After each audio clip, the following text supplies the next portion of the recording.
দর্শক, এই মুহূর্তে আমরা রয়েছি তেজগাঁও পলিটেকনিক মাঠের যে গরুর হাটটি বা পশুর হাটটি অনুষ্ঠিত হয়েছিল সেই পশুর হাটে। সকলকে ঈদের শুভেচ্ছা জানিয়ে শুরু করছি। এই যে পশুর হাটটি দেখছেন, গতকাল কিন্তু এই পশুর হাটে অনেক পশু ছিল এবং রমরমা একটা অবস্থা ছিল এই হাটের। আর আজ সকালেই কিন্তু আমরা দেখছি সেই হাট একদমই শুনশান, খালি অবস্থায় পড়ে আছে, কোনো লোকজন নেই এবং কোনো পশুর দেখাও নেই।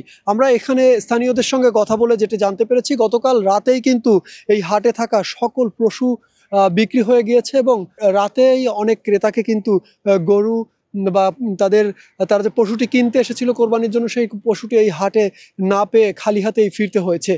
দর্শক, আমরা কাল যখন এই হাটে এসেছিলাম তখনও আমরা কিন্তু দেখেছিলাম এই হাটে বেশ অনেক পশুই ছিল।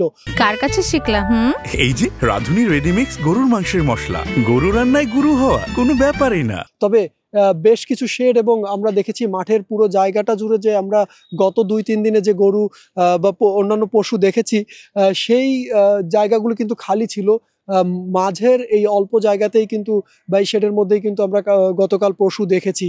এবং একই সঙ্গে আমরা যে পশুটি গতকাল আমরা দেখিয়েছিলাম আপনাদের, একটি বাইসন গরু দেখিয়েছিলাম বুনো প্রজাতির, সেই গরুটি কিন্তু এই হাটেই ছিল। তবে সেই সকল পশুই কিন্তু গতকাল রাতের মধ্যেই বিক্রি হয়ে গিয়েছিল এবং আজ সকালে আমরা দেখছি পুরো হাটের পরিবেশ একদমই থমথমে। দর্শক, এখন আমরা এই হাটের পুরো জায়গাটি আপনাদের একটু ঘুরিয়ে দেখানোর চেষ্টা করছি এবং এই হাটটি কিন্তু এখন পর্যন্ত পুরোই খালি পড়েছে। আমরা দেখেছি যে অনেক জায়গাতেই ঈদের সকালেও বেচা বিক্রি চলে, তবে যদি সেখানে পশু থেকে যায়, যদি বিক্রি না হয়, সেক্ষেত্রে কিন্তু কিছু হাটে সকালবেলাও পশু পাওয়া যায়। তবে আমরা রাজধানীর যে হাটটিতে এই মুহূর্তে অবস্থান করছি, এটি রাজধানীর তেজগাঁও এলাকার পলিটেকনিক ইনস্টিটিউট মাঠে অনুষ্ঠিত হয়েছিল।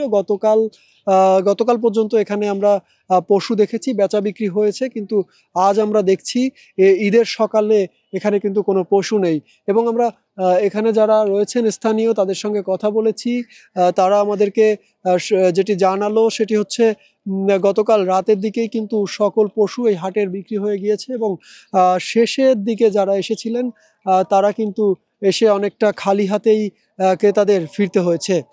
দর্শক, ঈদের সকালেই এই পশুর হাটের খোঁজ নিতে আমরা চলে এসেছিলাম এবং আমরা আপনাদেরকে পুরো পশুর হাটটি ঘুরে দেখানোর চেষ্টা করছিলাম। রাজধানীর তেজগাঁও এলাকার এই পশুর হাটে গতকালও রমরমা অবস্থা ছিল। ক্রেতা বিক্রেতার ব্যবসার একটি সুন্দর পরিবেশ এখানে তৈরি হয়েছিল, কিন্তু আজ সকালেই দেখছি আমরা পুরাই শুনশান অবস্থায় পড়ে আছে এই পশুর হাটটি। সাকিব হাওলাদার, RTV, তেজগাঁও, ঢাকা।